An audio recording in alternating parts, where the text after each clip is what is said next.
नमस्कार मित्रांनो, आज आपण मँगोचं शिरं बनवतोय। मँगोचं सीझन चालू आहे तर आपण मँगोचं शिरं का नाही बनवायचं। तर आज आपण बनवतोय मँगोचं शिरं। चला तर मी इन्ग्रेडियंट सांगते, तुम्ही बघा। तर मित्रांनो, हे इन्ग्रेडियंट आहेत। हा सगळ्यात आधी आंबा याचा हे थोडंसं मॅश करून घेतलंय, दूध आहे, गूळ आहे थोडासा, आणि ही आहे थोडी साय, आणि हे आहे हिमालयाचं केशर, खूप छान केशर आहे, तूप आहे, आणि याच्यामध्ये थोडं मी कट केलेत काजू बदाम, आणि हे मनुका आहेत, आणि हे बेदाणे आहेत, आणि हा आहे रवा। हा एकदम छोटा आहे, स्मॉल आहे, कारण एक वाटी रवा खूप मोठा होतो, त्यामुळे एक वाटी म्हणजे 4 लोकांसाठी हे एक वाटीचं प्रमाण आहे। तर लेट्स स्टार्ट।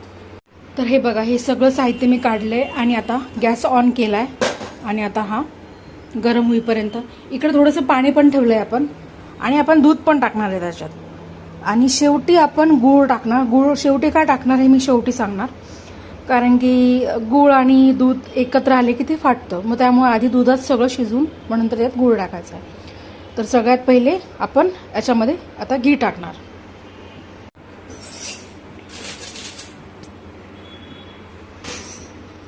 हे बघा, हे छान प्रकारे 1 चम्मच घी टाकलेला आहे। घी जेवढं जास्त तेवढा शिरा छान होतो।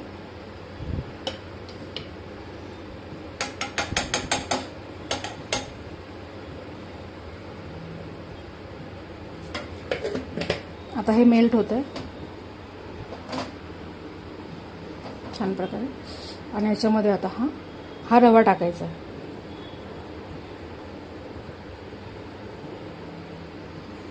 आता मी तोपर्यंत फ्राय करते, तोपर्यंत बंद करते।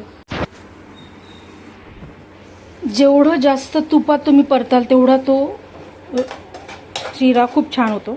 हे बघा, पूर्ण भिजला येतो, आणि छान प्रकारे आता हा रवा भाजतोय।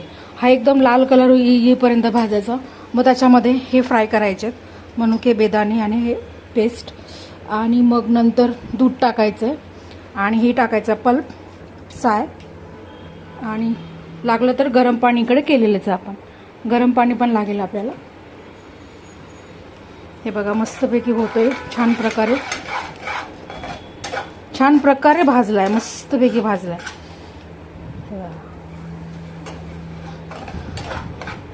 आणि हा 1 वाटी असल्यामुळे लगेच हे होतोय।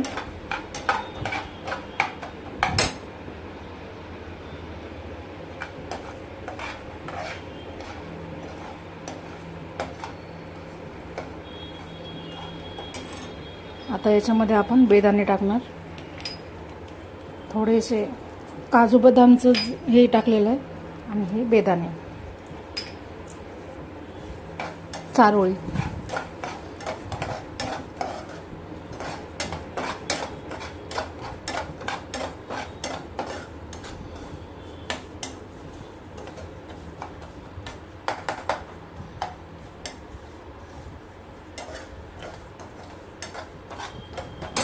छान मस्त स्मेल आलेला आता, मस्त झालाय आता। आणि हे जे बेदाणे आहेत, ही चारोळी आता ही चांगली फुगली आहे, म्हणजे परतते चांगलं।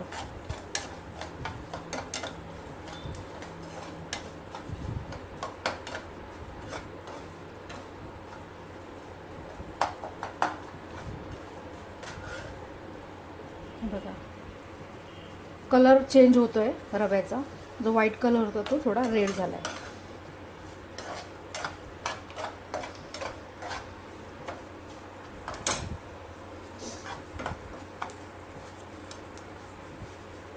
हे बघा, हे पण मस्तपैकी फुललेत छान।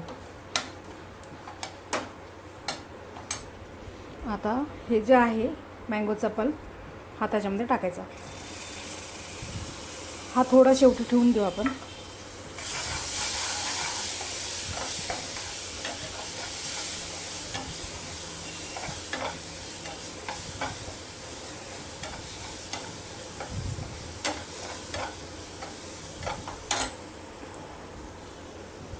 आणि हे दूध आहे, लागेल तसं दूध घालूया आपण।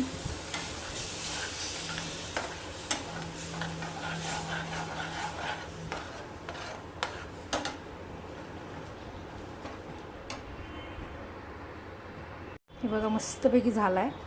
आणि एक मँगोमुळे थोडा वेगळाच कलर आला आहे त्याला असतं.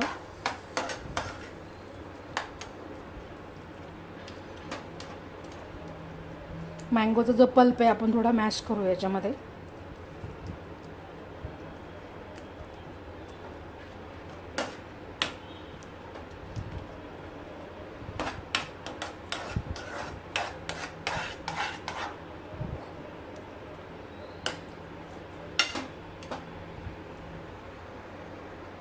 अजून थोडं दूध लागेल कारण की लगेच ऑब्झर्व होतंय.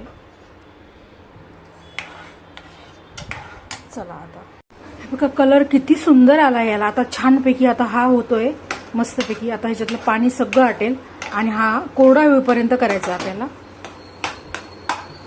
सगळं साहित्य वगैरे सगळं टाकलंय आपण.